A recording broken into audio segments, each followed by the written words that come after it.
इस वीडियो में आपका स्वागत है।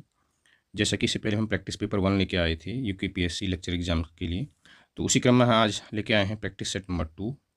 तो अगर आप चैनल में नए हैं तो चैनल को कीजिए सब्सक्राइब, लाइक और अपने दोस्तों में शेयर करना ना भूलें। तो बिना टाइम वेस्ट किए हुए स्टार्ट करते हैं प्रैक्टिस सेट नंबर 2। पहला क्वेश्चन है दोस्तों आज का, डॉक्टर डी एस कोठारी की अध्यक्षता में शिक्षा आयोग की स्थापना किस वर्ष हुई? तो दोस्तों याद रखिएगा, शिक्षा आयोग जो था, भारतीय शिक्षा आयोग यानी कि डीएस कोठारी की अध्यक्षता में 1964 में जो है इसकी स्थापना हुई थी। एग्जैक्ट डेट भी याद रखनी, तो 14 जुलाई है इसकी, 14 जुलाई 1964 को। दूसरा क्वेश्चन है, शिक्षा पर पिछली राष्ट्रीय शिक्षा नीति 1986 को किस वर्ष संशोधित किया गया था? दोस्तों याद रखिएगा, 1992 में इसको संशोधित किया गया था। नेक्स्ट क्वेश्चन है, वास्तविक जीवन की परिस्थितियों में अनुप्रयुक्त होने वाली कौशल एवं अभिक्षमताओं का परीक्षण निम्नलिखित में से किस मूल्यांकन प्रक्रिया द्वारा किया जाता है? रचनात्मक मूल्यांकन के द्वारा, प्रामाणिक मूल्यांकन के द्वारा, स्वमापन मानक मूल्यांकन के द्वारा या समकक्षी मूल्यांकन के द्वारा? दोस्तों बताइएगा इसका आंसर। तो वास्तविक जीवन की जो परिस्थितियां हैं उनमें अनुप्रयुक्त होने वाली कौशल और अभिक्षमताओं का जो परीक्षण है वो कहता है प्रामाणिक मूल्यांकन के द्वारा। नेक्स्ट क्वेश्चन है, मूल्यांकन योजना के अवयव क्या हैं? मूल्यांकन योजना के अवयव आपको बताने हैं। तो मूल्यांकन योजना के अवयव क्या हैं? पहला है उद्देश्य, दूसरा है संसाधन, तीसरा है विश्लेषण और चौथा है प्राधिकार।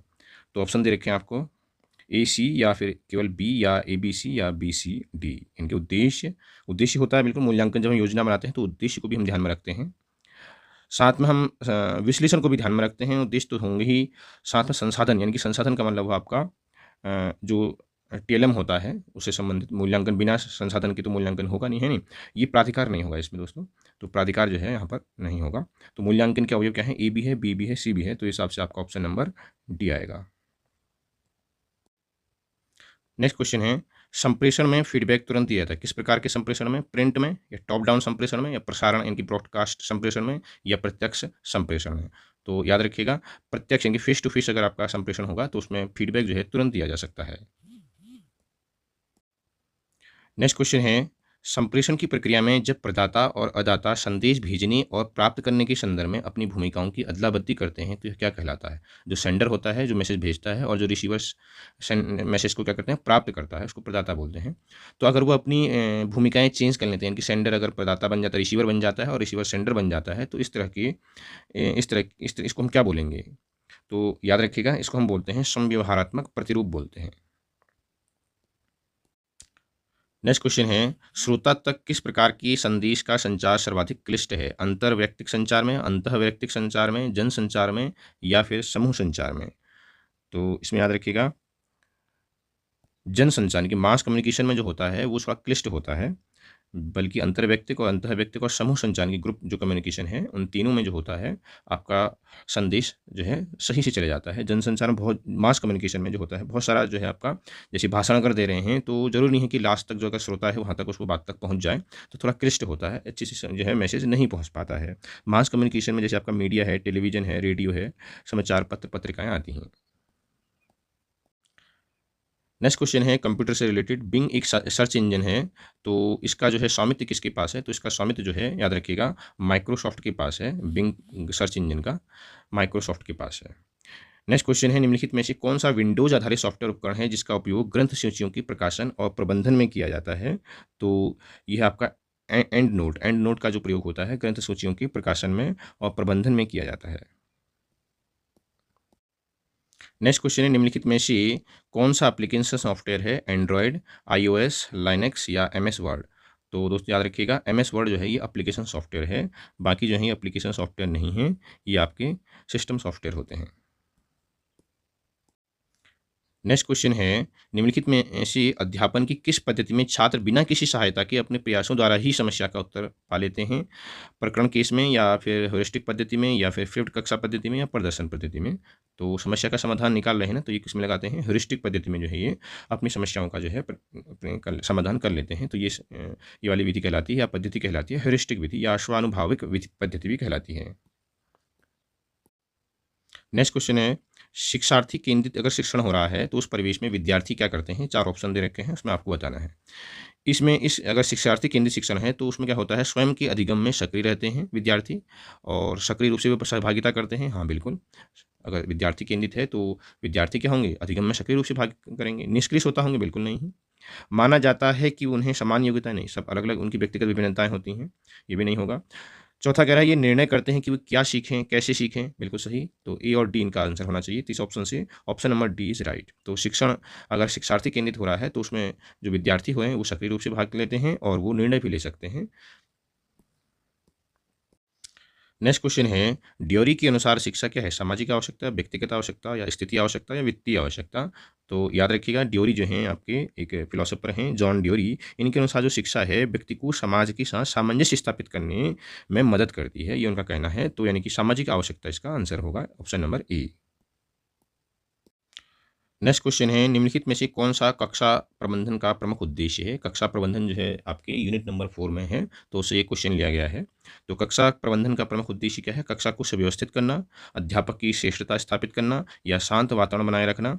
तो बी और सी तो रॉन्ग हो जाएगा, वैसे ही आपको पढ़ने से समझ में आ जाएगा। अब आपका बचा ए और डी, ठीक है। तो डी में क्या कह रहा है, सकारात्मक उत्पादनकारी अधिगम वातावरण यानी कि परिवेश को बनाए रखना। तो इसमें आपका डी वाले ऑप्शन में ई वाला भी ऑप्शन जो है सम्मिलित हो जाता है, तो इसलिए बेस्ट आंसर रहेगा option number D. Next question है, नीचे दी गई आपके ऑप्शंस हैं, उसमें आपको बताना है शिक्षण को प्रभावित करने वाले कारक कौन-कौन से हैं, आपको बताने हैं। एक से ज़्यादा आंसर हो सकते हैं इसमें। तो पहला ऑप्शन है शिक्षण सहायक साधनों की उपलब्धता था उनका उपयोग, बिल्कुल सही। जो शिक्षक सहायक साधन आपके अगर नहीं हैं, तो इससे क्या होगा, शिक्षण प्रभावित होगा, उपलब्ध हैं कि नहीं है, उपयोग आप कर रहे हैं कि नहीं कर रहे हैं, तो ये आपको प्रभावित करेगा। तो ये ऑप्शन हो सकता है। विद्यालय समुदाय संपर्क, ये उतना ऑप्शन ये है शिक्षण को प्रभावित नहीं करेगा। विद्यालय के कार्यक्रम में जो है माता-पिता की जो रुचि है, तो ये भी उतना प्रभावित नहीं करेगा शिक्षण को। शिक्षक की विषय संबंधी जानकारी, बिल्कुल ये प्रभावित करेगा। शिक्षक की अगर विषय में अच्छी जानकारी है, तो शिक्षण और अच्छा से होगा, और नहीं है तो फिर नीरस होगा, है ना? डिसिप्लिन नहीं हो पाएगा कक्षा में, कक्षा अनुशासन नहीं बन पाएगा। तो शिक्षा में जो है, शिक्षक की विषय संबंधी जानकारी भी महत्वपूर्ण है। और अंत में लिखा हुआ है इसने ये ऑप्शन, पाठ्यक्रम सहगामी क्रियाकलापों को आयोजित करने की आवृत्ति। हाँ, ये भी जो है इसमें होनी चाहिए। तो ए, डी, ई ऑप्शन देख लेते हैं किसमें है। तो ए, डी, ई सॉरी एफ, एफ होगा इसमें, ठीक है, ई नहीं है। तो एक ऑप्शन और है, तो ऑप्शन नंबर एफ मैं बताना भूल गया था आपको। शिक्षक की ये वाचिक और अवाचिक संप्रेषण करेंगे। शिक्षक का क्या होना चाहिए, आपका संप्रेषण कौशल, ये कम्युनिकेशन स्किल भी होनी चाहिए। तो आपका इसमें ए भी सही होगा, ए ऑप्शन रहेगा आपका इधर। और डी विषय संबंधी जानकारी, ई नहीं होगा। लिखा तो यहाँ पर पाठ्य सहगामी क्रियाकलाप भी लिखा है, बट उसकी आवृत्ति जो है उससे फर्क नहीं पड़ता है कि आप कम करें कि ज़्यादा आवृत्ति करें इसके पाठ्यक्रम सहगामी जो क्रियाकलाप हैं। हालांकि ये प्रभावित करते हैं, बट यहाँ पर आवृत्ति लिखा है तो इसलिए ई ऑप्शन नहीं होगा, अब एफ ऑप्शन होगा। यानी कि जो शिक्षक की कम्युनिकेशन स्किल है उससे भी जो है शिक्षण जो है प्रभावित होता है। तो option number A, D, F यानी कि बी ऑप्शन सही होगा। नेक्स्ट क्वेश्चन है, निम्नलिखित में से कौन बहुसंवेदी मीडिया है? टेलीविजन, ग्राफ, पॉडकास्ट, टेलीकॉन्फ्रेंसिंग या फिर चलचित्र, फिल्में।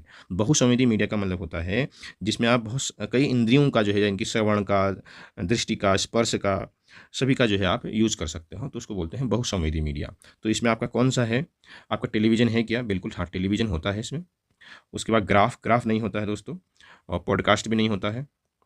टेली कॉन्फ्रेंसिंग, हाँ, इसमें सब टेली कॉन्फ्रेंसिंग भी होता है, ऑडियो वीडियो सब होता है इसमें, है ना? तो डी भी होगा इसमें आपका। और चलचित्र, फिल्में, ये भी वही है, यानी कि ऑप्शन नंबर ए ऑप्शन सही होगा आपका, टेलीविजन, टेलीकॉन्फ्रेंस और चलचित्र, फिल्में। दोस्तों नेक्स्ट क्वेश्चन है, भारत में किस वर्ष टीवी सेवाएं प्रारंभ की गई थी? तो याद रखिएगा 1959 में जो है भारत में जो है टीवी सेवाएं प्रारंभ हुई थी पहली बार। नेक्स्ट क्वेश्चन है, प्रशासन नौकरशाही के रूप में का प्रतिपादन किसने किया था? प्रशासन नौकरशाही के रूप में कहने का मतलब है आपका, इसको बोलते हैं ब्यूरोक्रेसी। तो ब्यूरोक्रेसी जो अवधारणा है उसका प्रतिपादन किसने किया था? तो याद रखिएगा प्रशासन नौकरशाही यानी कि ब्यूरोक्रेसी का जो प्रतिपादन था वो क्या था, मैक्स वेबर ने। नेक्स्ट क्वेश्चन है, निम्नलिखित में से कौन सा विद्यालय पर्यवेक्षण का मुख्य कार्य है? नियोजन और संगठन, अध्यापन अधिगम स्थितियों में सुधार, नियंत्रण एवं निर्देशन, अध्यापकों का प्रशिक्षण। तो याद रखिएगा जो विद्यालय पर्यवेक्षण है उसका मुख्य कार्य क्या होता है? अध्यापन अधिगम स्थितियों में सुधार करना, साथ ही बालकों की जांच करना, सहायक सामग्री का निर्माण हो रहा है कि नहीं हो रहा है उसकी भी जांच करना, अध्यापन अधिगम जो है उनकी स्थिति में सुधार करने के अलावा पाठ्यक्रम सुधार पर भी जो है सहयोग करना। तो ये इसके जो हैं मुख्य कार्य हैं। दोस्तों नेक्स्ट क्वेश्चन है, पर्यवेक्षण जो है एक सतत प्रक्रिया है जबकि निरीक्षण क्या है? तो याद रखिएगा निरीक्षण जो है आपकी विशिष्ट समय की एक विशिष्ट क्रिया होती है, जबकि पर्यवेक्षण जो होती है एक सतत क्रिया होती है। नेक्स्ट क्वेश्चन है, बिगिज के शिक्षण स्तरों की संख्या कितनी है? तो याद रखिएगा जो बिगिच के शिक्षण स्तर हैं उसके अनुसार जो है 3 जो है शिक्षण स्तर होते हैं, स्मृति स्तर, बोध स्तर और चिंतन स्तर। नेक्स्ट क्वेश्चन है, सूक्ष्म शिक्षण तकनीक का विकास हुआ था, कहाँ हुआ था? शिकागो में, फ्लोरिडा में, ऑक्सफोर्ड में या स्टैनफोर्ड विश्वविद्यालय में? तो याद रखिएगा स्टैनफोर्ड विश्वविद्यालय में जो है सूक्ष्म तकनीक का जो है विकास हुआ था। नेक्स्ट क्वेश्चन है, निम्नलिखित में से किसने इस बात पर बल दिया कि शिक्षक शोध, प्रयोग और नवाचार को उच्च तकनीकी तथा प्रबंधन शिक्षा में प्रयोग किया जाए और उसको प्रोत्साहित किया जाए? तो याद रखिएगा ये बात बोली थी राष्ट्रीय शिक्षा नीति 1986 ने। नेक्स्ट क्वेश्चन है, 10+2+3 शिक्षा संरचना का सुझाव दिया था, किसने दिया था? उच्च शिक्षा आयोग ने, माध्यमिक शिक्षा आयोग ने, शिक्षा आयोग 1964-66 के द्वारा या महिला शिक्षा आयोग? तो याद रखिएगा तो ये दिया था आपका शिक्षा आयोग, कोठारी आयोग भी जिसे बोलते हैं, उसने ये बताया था 10+2+3 शैक्षिक संरचना का सुझाव। नेक्स्ट क्वेश्चन है, शिक्षा आयोग जिसको हम भारतीय शिक्षा या कोठारी आयोग भी बोलते हैं, तो के प्रतिवेदन का शीर्षक क्या था आपको बताना है? तो बिना बोझ के सीखना, या एक जागृत मानवीय समाज की ओर, शिक्षा एवं भारत के लोग, या शिक्षा एवं राष्ट्रीय विकास? तो याद रखिएगा इंपॉर्टेंट है, जो शिक्षा आयोग था भारतीय शिक्षा आयोग उसने अपना प्रतिवेदन जो दिया था शिक्षा एवं राष्ट्रीय विकास नाम से दिया था। नेक्स्ट क्वेश्चन हैं दोस्तों जीएस से संबंधित हैं, सिंधु घाटी सभ्यता जो है उसके बारे में है, शिल्प निर्माण के लिए जो है सीप जो है जरूरी होते हैं, तो ये कहाँ से प्राप्त हुए हैं? सिंधु घाटी सभ्यता से। तो याद रखिएगा ये प्राप्त हुए हैं नागेश्वर से, नागेश्वर जो है आपका गुजरात में है। क्वेश्चन नंबर 42, अल बरूनी ने अपनी पुस्तक किताबुल हिंद किस भाषा में लिखी? तो याद रखिएगा दोस्तों इन्होंने अपनी जो भाषा किताबुल हिंद जो है अपनी पुस्तक लिखी थी वो लिखी थी आपकी अरबी भाषा में लिखी थी। नेक्स्ट क्वेश्चन है, प्रथम मुगल सम्राट बाबर केवल डैश आयु में 1494 में फरगना की गद्दी पर बैठा? ठीक है, तो किस साल में वो बैठा था? तो याद रखिएगा 12 वर्ष की जो है अवस्था में वो बैठा था। हैदराबाद का अंतिम निजाम कौन था? तो याद रखिएगा मीर उस्मान अली खान जो था हैदराबाद का अंतिम शासक था। रैयतवाड़ी व्यवस्था किस वर्ष शुरू की गई थी? याद रखिएगा 1820 में मुनरो द्वारा जो है 1820 में रैयतवाड़ी व्यवस्था शुरू की गई थी।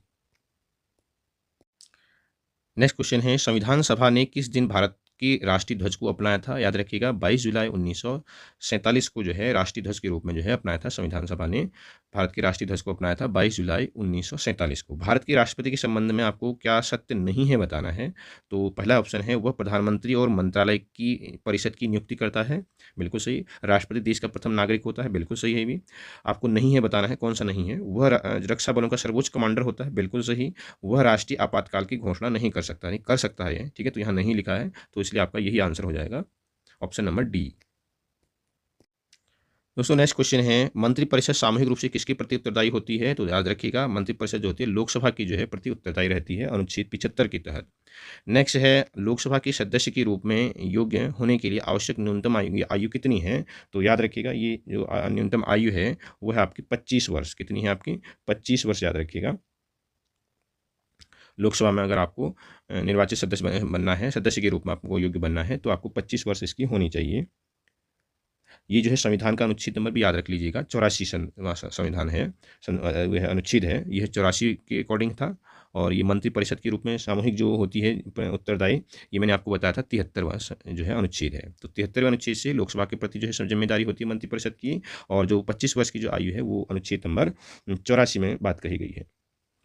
नेक्स्ट 50वां क्वेश्चन है, 7वीं लोकसभा चुनाव किस वर्ष आयोजित किए जाने का प्रस्ताव है? तो ये आपका 2019 में हुई थी, ठीक है नहीं, 2019 में हुआ था। और अभी की जो है 18वीं जो हुई थी, याद रखिएगा 18वीं जो लोकसभा हुई थी वो आपकी हुई थी तो अभी रिसेंटली 2024 में।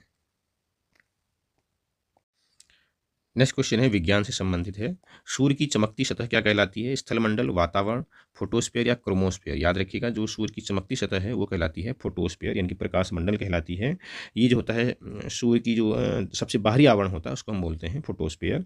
लगभग इसका तापमान 5,500 डिग्री सेल्सियस रहता है।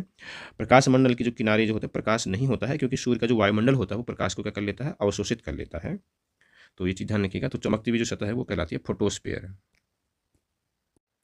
नेक्स्ट क्वेश्चन है, निम्नलिखित में से कौन सी नदी नेपाल से होकर भारत में बहती है? धौलीगंगा, सोन, भिलंगना या करनाली? तो याद रखिएगा करनाली जो है वो जो है नदी आपकी नेपाल से होकर भारत में बहती है, जिसको हम भारत में घाघरा नदी भी बोलते हैं। बाकी सोन नदी जो है आपकी, ये सोन नदी क्या है आपकी गंगा की नदी, सहायक नदी है यमुना के बाद। और धौलीगंगा जो है आपकी अलकनंदा की सहायक नदी है। नेक्स्ट क्वेश्चन है, बरकान का क्या अभिप्राय है? तो याद रखिएगा दोस्तों बरकान का होता है मतलब बालू का अर्धचंद्राकार टीला जो कि रेगिस्तान में होता है। क्वेश्चन नंबर 54 है, भारत के पूर्व में पड़ोसी देश कौन सा है? तो सिंपल सा आंसर इसका है बांग्लादेश, जो है पूर्व में है आपका, तो ये पड़ोसी देश है भारत का। नेक्स्ट क्वेश्चन है, भारत और चीन के बीच कौन सी सीमा रेखा है, उसका नाम बताइएगा। तो इंपॉर्टेंट है, मैकमोहन रेखा जो है भारत और चीन के बीच है, मैकमोहन रेखा है। अगर हम बात करें भारत और पाकिस्तान के बीच, वो है आपकी कौन सी? रेड क्लिफ रेखा। याद रखिए, भारत और पाकिस्तान के बीच कौन सी है? रेड क्लिफ, जो यहाँ पर मेंशन है, जो रेड क्लिफ है भारत और पाकिस्तान के बीच है। जबकि डूरंड रेखा पाकिस्तान और अफगानिस्तान के बीच है, याद रखिएगा।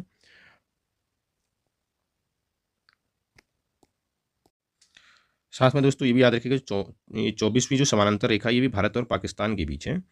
ये कच्छ के रण में है। 24वीं समानांतर रेखा भारत पाकिस्तान के बीच गुजरात के कच्छ के रण में यह है। नेक्स्ट क्वेश्चन है, किसी वस्तु या सेवा के मूल्य पर सरकार द्वारा लगाई गई ऊपरी सीमा को क्या कहते हैं? तो याद रखिएगा, अंतिम सीमा मूल्य कहते हैं उसको। नेक्स्ट क्वेश्चन है, जब कुल उपयोगिता अधिकतम हो जाती है तो सीमांत उपयोगिता क्या होगी? नकारात्मक, सकारात्मक, न्यूनतम या औसत या शून्य? तो बताइएगा। क्वेश्चन नंबर 58 का शून्य हो जाती है, याद रखिएगा। कितनी हो जाती है? शून्य। अगर कुल उपयोगिता अधिकतम होती है तो सीमांत उपयोगिता शून्य में हो जाती है। बट जो औसत उपयोगिता होती है, औसत जो है कभी भी शून्य नहीं होता है और नहीं ऋणात्मक होता है, जबकि सीमांत उपयोगिता जो है शून्य भी हो सकती है और ऋणात्मक भी हो सकती है। नेक्स्ट क्वेश्चन है, नीचे दिए गए जीवों में से शीर्ष शिकारी का चयन कीजिए। गरुड़, चूहा, टिड्डा, अजगर। तो शीर्ष शिकारी क्या है आपका? यहाँ पर गरुड़ होगा। इकोलॉजी शब्द किसने गढ़ा था? तो याद रखिएगा, अर्नेस्ट हैकेल ने जो है इकोलॉजी शब्द दिया था। निम्नलिखित में से कौन सा एक अजैविक घटक नहीं है? जल, मृदा, सूर्य का प्रकाश या हरे पौधे? तो हरे पौधे जो होते हैं जैविक घटक होते हैं, न कि अजैविक घटक। नेक्स्ट क्वेश्चन है, उत्तर पूर्वी क्षेत्रीय भाषा केंद्र कहाँ स्थित है? तो याद रखिएगा, उत्तर पूर्वी क्षेत्रीय भाषा केंद्र गुवाहाटी में स्थित है। 1 किलोवाट आवर किसके बराबर होता है? तो ये भी याद रखिएगा, ये होता है 3.6 × 10⁶ जूल के बराबर होता है। और यांत्रिक ऊर्जा, गतिज ऊर्जा और डैश का संयोजन है, तो याद रखिएगा स्थितिज ऊर्जा है। तो यहाँ पर जो यांत्रिक ऊर्जा होती है वो क्या होती है? ये आपकी गतिज ऊर्जा और स्थितिज ऊर्जा का सम होती है। ठीक है, अगर गतिज ऊर्जा को और हम क्या कहते हैं स्थितिज ऊर्जा को जोड़ दें तो क्या मिलती है? यांत्रिक ऊर्जा मिलती है। नेक्स्ट क्वेश्चन है, परमाणु के भीतर न्यूट्रॉन था प्रोटॉन पर आरोपित बल क्या कहलाता है? तो याद रखिएगा, इसको बोलते हैं हम नाभिकीय बल बोलते हैं। स्थिर विद्युत बल क्या होता है? तो आवेशों के बीच लगने वाले बल को स्थिर विद्युत बल बोलते हैं। गुरुत्वाकर्षण बल, दो पिंडों के बीच जो आकर्षण बल लगता है, जैसे पृथ्वी का और सूर्य के बीच जो बल लगेगा वो गुरुत्वाकर्षण बल कहलाएगा। ज्वारीय बल, जैसे कि चंद्रमा के कारण जो होता है, ज्वार वगैरह आते हैं ना, तो उसको हम बोलते हैं हम ज्वार भाटा वगैरह आता है चंद्रमा के गुरुत्वाकर्षण के कारण, तो उसको बोलेंगे ज्वारीय बल। नेक्स्ट क्वेश्चन है, निम्नलिखित में से कौन से कोशिकांग केवल पादपों में पाए जाते हैं? तो याद रखिएगा, हरित लवक जो होता है ये पादपों में पाया जाता है, बाकी में नहीं पाया जाता है। नेक्स्ट क्वेश्चन है आपके पास, मानव शरीर की त्वचा की सबसे बाह्य परत क्या कहलाती है? तो याद रखिएगा, जो सबसे बाहरी परत होती है उसको हम बोलते हैं एपिडर्मिस। क्या बोलते हैं? एपिडर्मिस बोलते हैं। यूराल औद्योगिक क्षेत्र किस देश में स्थित है? यूराल जो औद्योगिक क्षेत्र है दोस्तों, वो किस देश में स्थित है आपको बताना है। यह आपका रूस में। यूराल औद्योगिक क्षेत्र कहाँ स्थित है? रूस में स्थित है। रूस में स्थित है। नेक्स्ट क्वेश्चन है, सितंबर 2024 में जारी वैश्विक नवाचार सूचकांक में भारत का कौन सा स्थान है? तो दोस्तों याद रखिएगा, भारत का 39वां स्थान है। पिछली बार ये 40वां था और प्रथम स्थान पर जो है स्विट्जरलैंड है। नेक्स्ट क्वेश्चन है, सितंबर 2024 में राजीव तारानाथ का निधन हो गया था, वो किस राज्य के थे? तो याद रखिएगा, जो राजीव तारानाथ थे वो थे आपके कर्नाटक के थे। कहाँ के थे? कर्नाटक के थे, और ये एक सरोद वादक थे। क्या है? सरोद वादक हैं।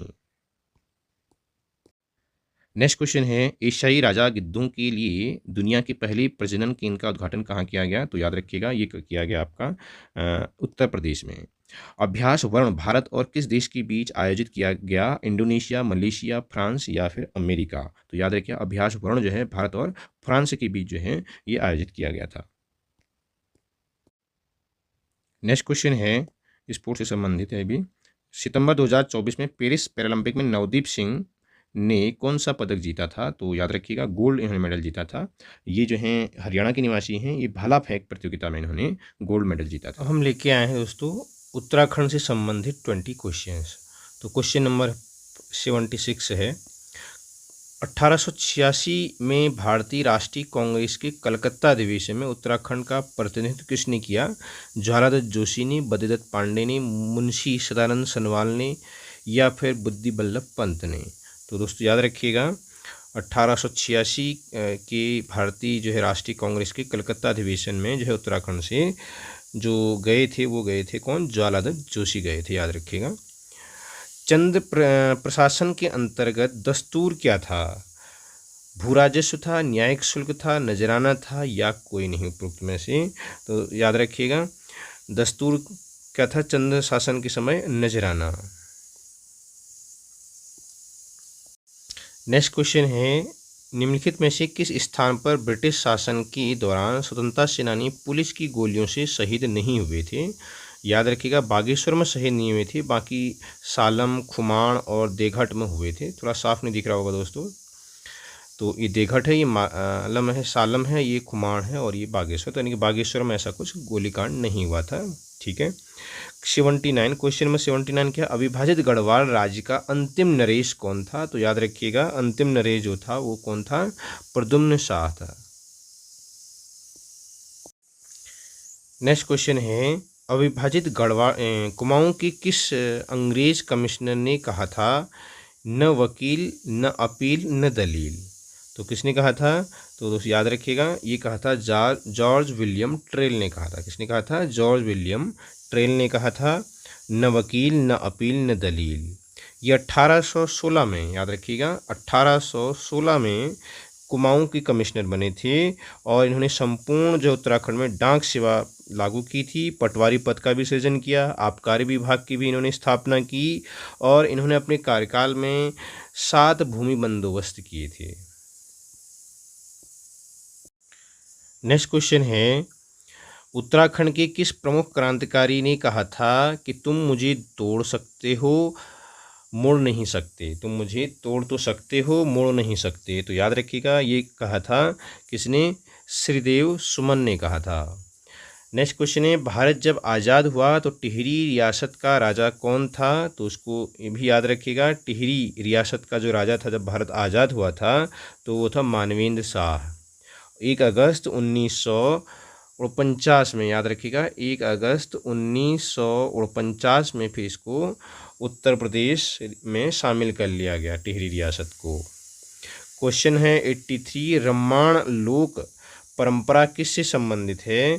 दोस्तों याद रखिएगा रम्माण लोक परंपरा जो है चमोली में प्रसिद्ध है। ये चमोली के सलुड़ गांव से, कहाँ से, सलुड़ गांव से और डुंगरा गांव से, यानी कि ऑप्शन नंबर आपका रहेगा ए, सलुड़ और डुंगरा गांव से ये संबंधित है। रामायण लोक नृत्य है। रामायण उत्सव में है रामायण का पाठ किया जाता है, ढोल से ताल से मुखौटा लगा करके, मुखौटा शैली में नृत्य होता है, ढोल वगैरह इसमें बजाए जाते हैं और ये सब बहुत, इसको याद रखिएगा 2009 सबसे इम्पोर्टेंट पॉइंट यहाँ पर रखे हैं, 2 अक्टूबर को, याद रखिएगा कौन, 2 अक्टूबर को, 2 अक्टूबर 2009 इस डेट को आप याद रखिएगा।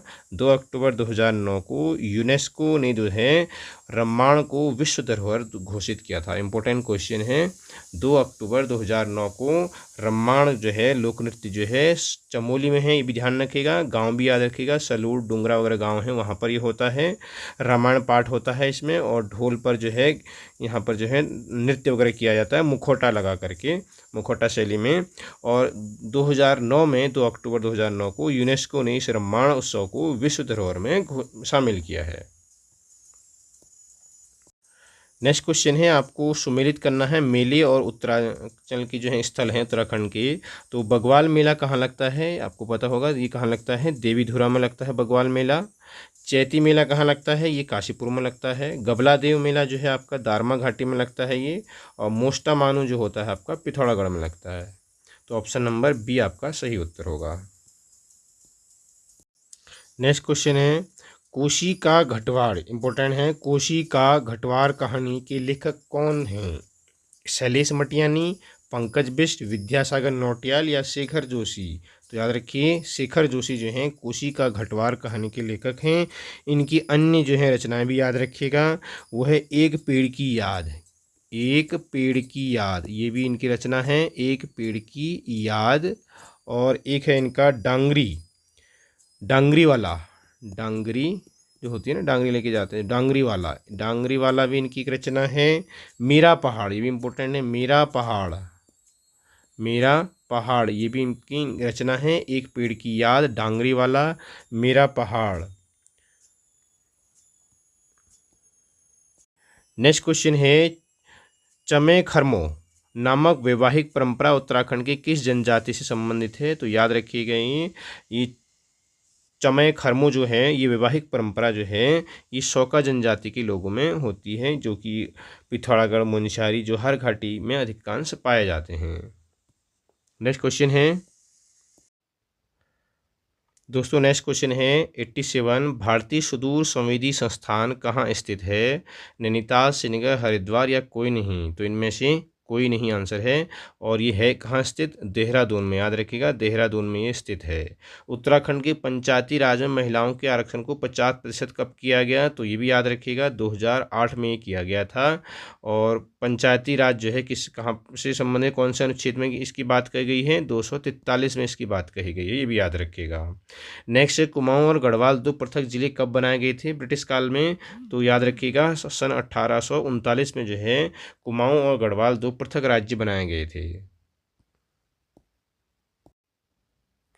नेक्स्ट क्वेश्चन है क्वेश्चन नंबर 90, उत्तराखंड सरकार द्वारा वर्ष 2013 में महिला सशक्तिकरण के लिए कौन सी योजना प्रारंभ की गई? तो याद रखिएगा, गौरा देवी योजना जो है ये प्रारंभ की गई 2013 में। हालांकि अब इसको गौरा देवी योजना जो है बना दिया गया है, कंबाइन कर दिया गया है। क्वेश्चन नंबर 91, निम्नलिखित में से किस जिले की साक्षरता दर जो है 2011 की जनगणना के अनुसार सबसे कम है? तो सबसे कम किसकी है? याद रखिएगा, उधम सिंह नगर की है। नेक्स्ट क्वेश्चन है, उत्तराखंड बजट जो है 2023-24 में राजकोषीय घाटे का लक्ष्य कितना है? तो याद रखिएगा, जीडीपी का 2.7%। उत्तराखंड में रागी किसे कहा जाता है? ये भी याद रखिएगा, मंडुआ को रागी कहा जाता है। मुडिया उत्तराखंड के किस शहर का पुराना नाम है? तो ये भी याद रखिएगा, बाजपुर। मुडिया जो है उत्तराखंड के बाजपुर का जो है प्राचीन नाम है। नेक्स्ट क्वेश्चन है, उत्तराखंड में जो भूमि मापन है उसकी इकाई क्या है? नाली, बीघा, मुट्ठी या सभी? तो ये सभी हैं, नाली भी होता है, बीघा भी होता है और मुट्ठी भी होता है। नेक्स्ट क्वेश्चन है 96, कौन सा सुमेलित नहीं है? आपको बताना है कौन सुमेलित नहीं है। हरिदत्त भट्ट ये हैं कि आपके लेखक हैं। कालू मेहता स्वतंत्रता सेनानी हैं, बिल्कुल सही है, दोनों मैच करते हैं। एकता बिष्ट ये क्रिकेट खिलाड़ी हैं, बिल्कुल सही है। केएस वाल्दिया ये पर्वतारोही नहीं हैं, ये क्या है आपके भूवैज्ञानिक हैं। याद रखिएगा, ये क्या है हमारे भूवैज्ञानिक हैं। कौन?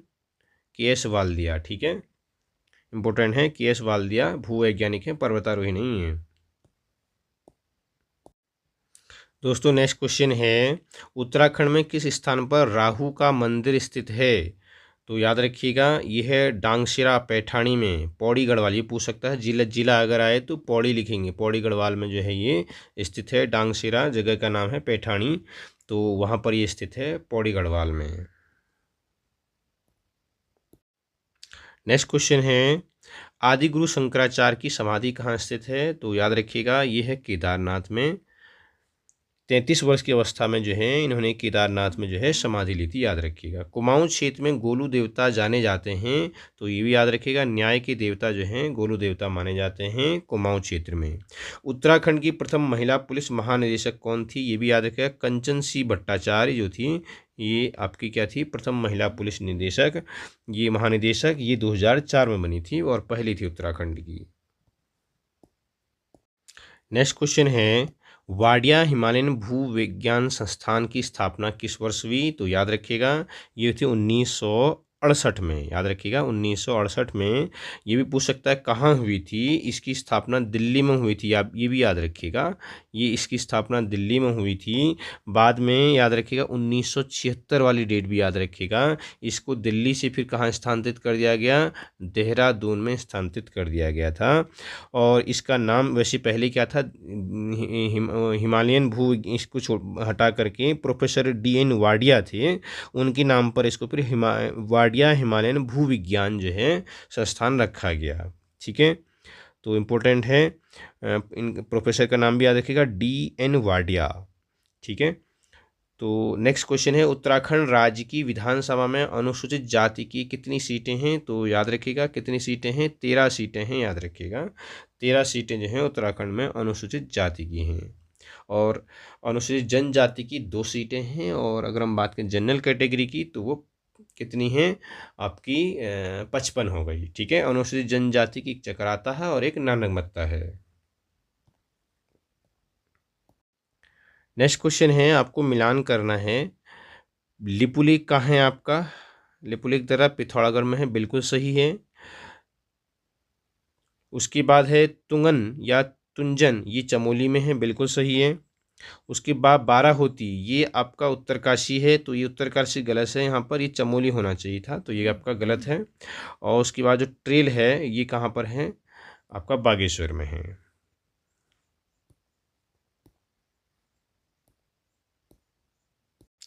नेक्स्ट क्वेश्चन है, देश में विंटर लाइन की प्राकृतिक घटना जो है, परिघटना कहाँ होती है? तो सिंपल सा क्वेश्चन है, ये होती है आपकी मसूरी में होती है, याद रखिएगा। नेक्स्ट क्वेश्चन है, चिपकू आंदोलन किसकी प्रतिक्रिया के रूप में प्रारंभ हुआ? तो ये हुआ था साइमन स्पोर्ट्स गुड्स कंपनी जो है इसके विरोध में हुआ था, क्योंकि इसी कंपनी को जो है क्या दिए गए थे, पेड़ काटने, इलाहाबाद की कंपनी है, इसी कंपनी को क्या कहते हैं, पेड़ काटने के लिए जो है ठेका दिया गया था, तो इसी के विरोध में जो है, इसकी प्रतिक्रिया के विरोध में भी चिपकू आंदोलन हुआ था। दोस्तों आपको ये भी जानना ज़रूरी है, जो विंटर लाइन जो होती है आपकी लाइन, ये आपका अक्टूबर नवंबर दिसंबर इन्हीं महीनों में दिखाई देती है। कहाँ? मसूरी में। तो ये भी याद रखिएगा, अक्टूबर नवंबर और दिसंबर में। कुछ क्वेश्चंस कर लेते हैं दोस्तों रीजनिंग से संबंधित।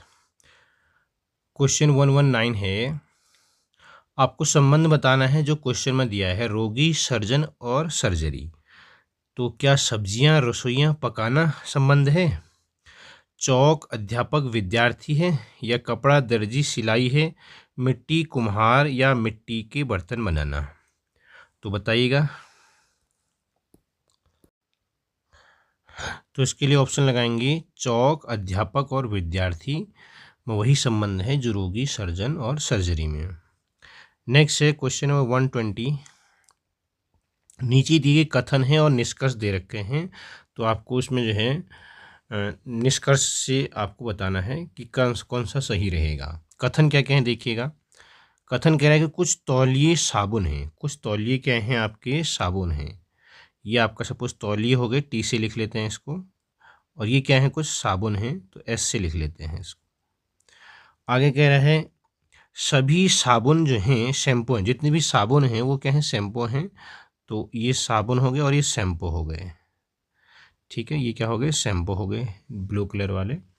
उसके बाद आगे कह रहा है सभी शैम्पू जो हैं ब्रश हैं, तो इसको हम ग्रीन कलर से कर लेते हैं।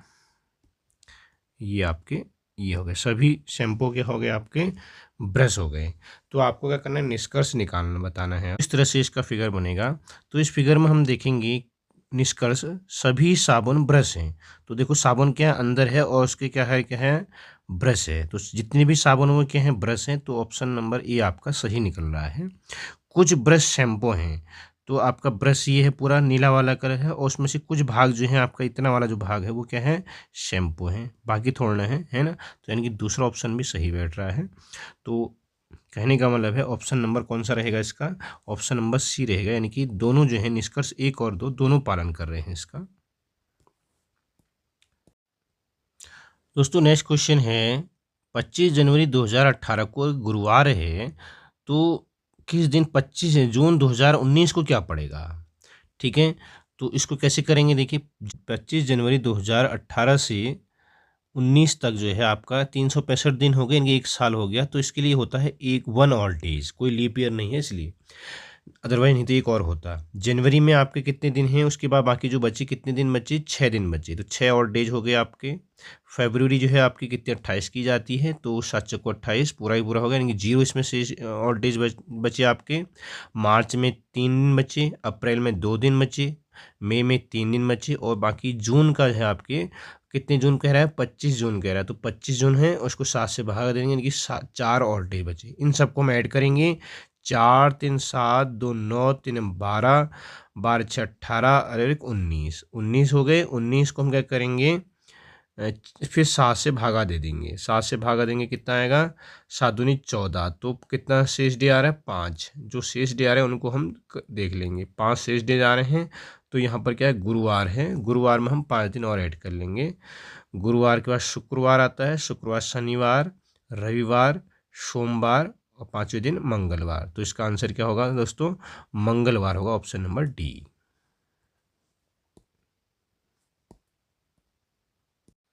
नेक्स्ट आपका है, आपको बताना है इस चित्र के माध्यम से कितने लोग शिक्षित हैं।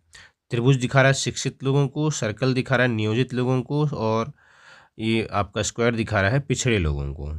तो शिक्षित और नियोजित, शिक्षित और नियोजित आपको यानी कि त्रिभुज और वृत्त में देखना है, तो कौन कॉमन है। देखिए त्रिभुज ये हो गया और इतना सही दोनों में कॉमन आ रहा है, देखिए इतना दोनों में कॉमन आ रहा है। तो यानी कि क्या है, आपके शिक्षित भी हैं और नियोजित। 6 + 6 यानी कि 12, यानी कि ए ऑप्शन आपका राइट होगा। नेक्स्ट क्वेश्चन है आपका, लुप्त संख्या बतानी है। देखिए 59967 है, यहाँ पर 59964 है, यहाँ 61 है और यहाँ 58 है। तो 3 का अंतर है, तो यानी कि यहाँ पर कितना आ जाएगा, 55 आ जाएगा, यानी कि आपका ऑप्शन रहेगा सी। अब कुछ क्वेश्चन है आपके 20 क्वेश्चन हैं, रीजनिंग के हम ज़्यादा क्वेश्चन नहीं लिए दोस्तों, आगे हम क्योंकि इसकी काफ़ी लंबी वीडियो जाएगी, सेपरेट वीडियो बनाएंगे कभी। तो 131 आपका हिंदी है यहाँ से। तो आपको बताना है सही वर्तनी बताइए इसमें से। तो सही वर्तनी क्या, अभ्यंतरिक या अभ्यांतरिक या आभ्यंतरिक। तो ऑप्शन नंबर रहेगा दोस्तों बी, आभ्यंतरिक ऐसे लिखा जाता है। निम्नलिखित में से किस विकल्प में शुद्ध वाक्य है। तो वाक्य आपको बताना है कौन सा सही है। पहला है, महादेवी छायावादी कवयित्री थी, कवयित्री गलत लिखा हुआ है नहीं। जब भी आप आओ मुझे मिलें, ये भी गलत है आपका, है नहीं, मुझसे मिलें, गलत है दोनों। आपका दर्शन पाकर मैं धन्य हो गया, आपका दर्शन पाकर मैं धन्य हो गया। रमा ने अपने भाई से पुस्तक पढ़ने को कहा, ये ठीक है, ठीक है नहीं। तो ऑप्शन नंबर रहेगा आपका डी, रमा ने अपने भाई से पुस्तक पढ़ने को कहा, यह आपका सही शुद्ध वाक्य है। और यहाँ पर आपका नहीं होगा, तो यहाँ पर आपका की जगह आपके होना चाहिए था, ठीक है, तो ये भी गलत है आपका। नेक्स्ट क्वेश्चन है, आपको तत्सम और तद्भव का असंगत युग्म छांटना है। पहले तत्सम है फिर तद्भव है। अंगूठा अंगुष्ठ, हाँ बिल्कुल सही है, अंगूठा अंगुष्ठ जो है आपका सही, आपका तद्भव तत्सम है। अंगूठा तत्सम शब्द है और अंगुष्ठ जो है नहीं, असंगत गलत है, सॉरी ये गलत है, असंगत है ये, ठीक है, असंगत आपको छांटना है, तो गलत वाला छांटना है, ठीक है। तो यहाँ पर उल्टा लिख दिया इसने, बाकी सही है। क्षण का छिन्न होता है, कुष्ठ का आपका कोढ़ हो गया, काष्ठ का काट हो गया। पहले तत्सम है उसके बाद तद्भव, ये भी ध्यान रखिएगा। क्वेश्चन में 134 में कह रहा है कौन सा तद्भव शब्द है, यानी कि एक इसमें तद्भव शब्द है और बाकी क्या है इसमें आपके तत्सम है। तो कौन है इसमें तद्भव, आपको ये बताना है। क्वेश्चन में 134 का, अंधकार या फिर आग, आषाढ़ या अश्रु। आग जो होता है ये आपका तद्भव शब्द है, आग क्या है आपका तद्भव शब्द है, और इसका जो होगा तत्सम जो होता है अर्क होता है। क्या होता है इसका, अर्क, इसका तत्सम होता है। बाकी ये सब के हैं आपकी तत्समी हैं। अंधकार क्या है आपका तत्सम है और इसका तद्भव होगा अंधेरा। आषाढ़ भी तत्सम शब्द है और इसका जो होगा तद्भव जो होगा ये हो जाएगा अषाढ़ हो जाएगा, आषाढ़ की जगह अषाढ़ हो जाएगा, ठीक है, बिगड़ा हुआ रूप तद्भव में। और अश्रु ये भी आपका क्या है तत्सम शब्द है और इसका जो तद्भव हो जाएगा आंसू हो जाएगा। नेक्स्ट है क्वेश्चन नंबर 135, इनमें से कौन सा तद्भव है। अगेन वही क्वेश्चन है लगभग, तद्भव यानी कि आपको तद्भव छांटना है 135 में। तो जो तद्भव है आपका कंधा है, कंधा क्या है आपका तद्भव है, बाकी क्या है तत्सम है। कंधा का जो होता है तत्सम हो जाएगा स्कंध, ठीक है। बाकी क्या है ये सब आपके मत्स्य है, मृत्यु है और दंत, ये आपके तत्सम हैं। अगर हम बात करें मत्स्य, मत्स्य का जो होता है तद्भव हो जाएगा ये तुम्हें तत्सम है, तो इसलिए इसका तद्भव क्या हो जाएगा आपका मछली, मछली इसका क्या हो जाएगा तद्भव हो जाएगा। मृत्यु ये भी क्या है आपका तत्सम है, तो इसका मौत हो जाएगा। दंत भी क्या है आपका तत्सम है, तद्भव बनाना है तो दांत हो जाएगा। नेक्स्ट क्वेश्चन है आपके पास, आविर्भाव का विलोम क्या होगा। आविर्भाव का विलोम जो होता है वो होता है तिरोभाव। क्या होता है, तिरोभाव होता है आविर्भाव का विलोम, याद रखिएगा। अंत आपको पता ही है, अंत का विलोम अगर पूछे तो अंत का विलोम क्या हो जाएगा, प्रारंभ। और अधोगति, ये भी इंपॉर्टेंट है, अधोगति का जो विलोम होता है ऊर्ध्वगति होता है, याद रखिएगा, अधोगति का जो विलोम होगा वो क्या होगा, ऊर्ध्वगति होगा। ठीक है, याद रखिएगा इसको भी। नेक्स्ट है आपके पास, और विरक्ति का अगर पूछता है तो विरक्ति का होगा अनुरक्ति। ठीक है, तो ये भी ध्यान रखिएगा। नेक्स्ट क्वेश्चन है 137 में आधुनिक का विलोम बताना है। 137 में आधुनिक का विलोम क्या होगा। आधुनिक का दोस्तों विलोम होता है प्राचीन। आधुनिक का विलोम क्या हो जाएगा, प्राचीन। याद रखिएगा, आधुनिक का विलोम प्राचीन होता है। ठीक है, और प्राचीन का अगर पूछे तो नवीन होता है। प्राचीन का विलोम नवीन, आधुनिक का विलोम प्राचीन। ठीक है। नेक्स्ट है आपका, निम्नलिखित में से अरण्य शब्द का पर्यायवाची बताना है। अरण्य शब्द का पर्यायवाची शब्द कौन क्या होगा। तो अरण्य का जो पर्यायवाची होता है दोस्तों, याद रखिएगा, कांतर। कांतार जो होता है, कांतार है, ये सही से छपा नहीं, कांतार है, ऊपर से बिंदी है, याद रखिएगा। कांतार जो होता है, इसका जो है अरण्य के और भी पर्यायवाची शब्द होते हैं। वन है, जैसे कानन है, विपिन है, विटप है, ये इसके पर्यायवाची होते हैं। क्वेश्चन नंबर 39 139 का है आपका, इसमें आपको बताना है जीव का पर्यायवाची बताना है। जीव का पर्यायवाची क्या होगा। तो 139 का जीव का पर्यायवाची होता है रसना। ठीक है, जीव का पर्यायवाची शब्द होता है रसना। जीव के अन्य पर्यायवाची भी याद होने चाहिए, रसिका होता है, जबान होता है, जिह्वा होता है। ठीक है, याद रखिएगा। जीव है, यहाँ पर देखो जीव लिखा हुआ है, तो जीव के भी पर्यायवाची आपको प्राण हो या आत्मा या जीवात्मा। ध्वनि, ध्वनि की पर्यायवाची भी पता होनी चाहिए। ध्वनि की होता है आपका नाद, स्वर, ताल, और आपका वचन लिखा हुआ है, तो वचन की जो पर्यायवाची होते हैं, प्रण हो गया, प्रतिज्ञा हो गया, या आश्वासन हो गया, ये इसके पर्यायवाची होते हैं। क्वेश्चन में जीव का पूछा है तो जीव का पर्यायवाची हो जाएगा आपका रचना। नेक्स्ट है आपको बताना है अनेक शब्दों के लिए एक शब्द बताना है। तो क्वेश्चन नंबर 140 बताना है, जिसे इंद्रियों से अनुभव न किया जा सके उसको हम क्या कहते हैं। जिसे इंद्रियों से अनुभव न किया जा सके दोस्तों, उसको हम कहते हैं अतीन्द्रिय कहते हैं। क्या बोलते हैं, अतीन्द्रिय बोलते हैं। नेक्स्ट क्वेश्चन है दोस्तों, जो पढ़ा न जा सक जो पढ़ा न गया हो, जो पढ़ा न गया हो उसे क्या बोलते हैं, उसे बोलते हैं अपठित बोलते हैं। याद रखिएगा, अपठित, जिसे जो पढ़ा न जा सके। और आस्तिक किसे बोलते हैं अगर आ गया तो, जो ईश्वर में विश्वास रखता हो उसे बोलते हैं आस्तिक। और नास्तिक जो विश्वास नहीं रखता हो। जटिल यानी कि जो सरल न हो उसको जटिल बोलते हैं। और एक होता है अपठनीय। अपठनीय यानी कि जो पढ़ने योग्य न हो उसको बोलते हैं अपठनीय। और जो पढ़ा न जा सके उसको बोलते हैं अपठित। याद रखिएगा। क्वेश्चन नंबर है आपका 142, दिए गए शब्द का उपसर्ग ज्ञात करें। तो आपका शब्द है दुराशा। तो दुराशा में आपको क्या बताना है, उपसर्ग बताना है।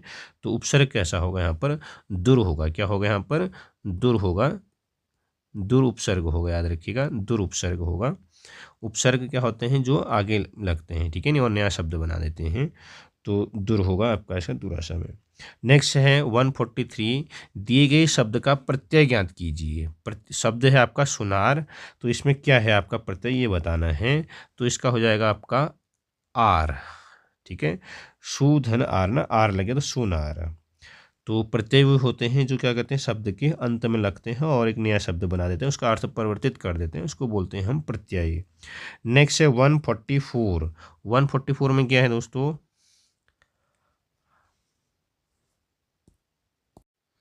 नेक्स्ट क्वेश्चन है इसमें आपका आपाद मस्तक लिखा है। क्या लिखा है, आपाद मस्तक। इसमें समास बताना है। तो दोस्तों आपाद मस्तक में जो समास होगा, पाद से लेकर मस्तिष्क तक है इसका मतलब। तो यानी कि ये क्या है, अव्ययी भाव समास है। समासिक युग्म सही है, कौन सा समासिक युग्म सही है बताना है। बेमिसाल द्वंद्व समास, दुराता द्विगु समास, कर्महीन तत्पुरुष समास, चतुरारन अव्ययीभाव समास। चतुरारन नहीं है आपका, गलत है। तो आपका कर्महीन सही है, कर्म से हीन है तत्पुरुष समास, तो कारक विभक्ति का लोप हुआ यहाँ पर। तो आपका कर्महीन जो है आपका सही युग्म है, बाकी गलत है। क्वेश्चन नंबर 146 कह रहा है संधि के कितने भेद होते हैं। तो दोस्तों याद रखिएगा, संधि के कितने भेद होते हैं, 3 भेद होते हैं। स्वर संधि, व्यंजन संधि और विसर्ग संधि। आपको बताना है उद्धार का संधि विच्छेद बताना है। उद्धार का संधि विच्छेद क्या होगा। उद्धार का संधि विच्छेद आपको बताना है। उद्धनहार या उद्धार या उद्धनहार या उद्धार, उद्धनहार। तो आपको बताना है, 4 ऑप्शन हैं। तो दोस्तों याद रखिएगा, उद्धनहार इसका रहेगा, उद्धनहार।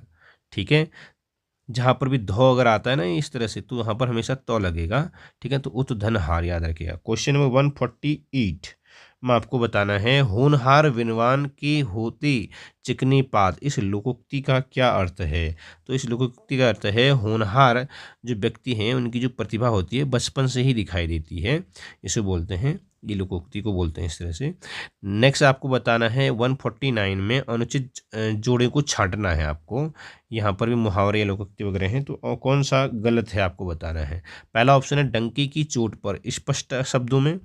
ठीक है, दूसरा है आपका गलत है, ये सही बताना है, अनुचित बताना है। अच्छा, अनुचित जो है यानी कि बाकी सही है। डंके की चोट पर के स्पष्ट शब्दों में, जहर की पुड़िया धोखेबाज, ढेर करना हरा देना, तूती बोलना विरक्ति हो, तूती बोलना विरक्ति होना। तो आपको बताना है कौन अनुचित है। तो यहाँ पर रहेगा दोस्तों तूती बोलना। तूती बोलना का मतलब होता है धाक जमाना। तूती बोलना का मतलब क्या होता है, धाक जमाना। ये विरक्ति होना नहीं होगा, क्या होगा, धाक जमाना होता है। ठीक है, अपनी धाक जमाना मतलब तूती बोलना, ये अनुचित है। अनुचित मतलब गलत कौन सा है आपको बताना था, बाकी सही है। डंके की चोट पर यानी कि स्पष्ट शब्दों में कहना सही है। जहर की पुड़िया यानी कि धोखेबाज, और ढेर करना यानी कि हरा देना, बाकी 3 की 3 सही हैं। लास्ट क्वेश्चन है इस टेस्ट पेपर का, क्वेश्चन नंबर 150 यानी कि 150। आदमी पानी का बुलबुला है, ये लोकोक्ति है।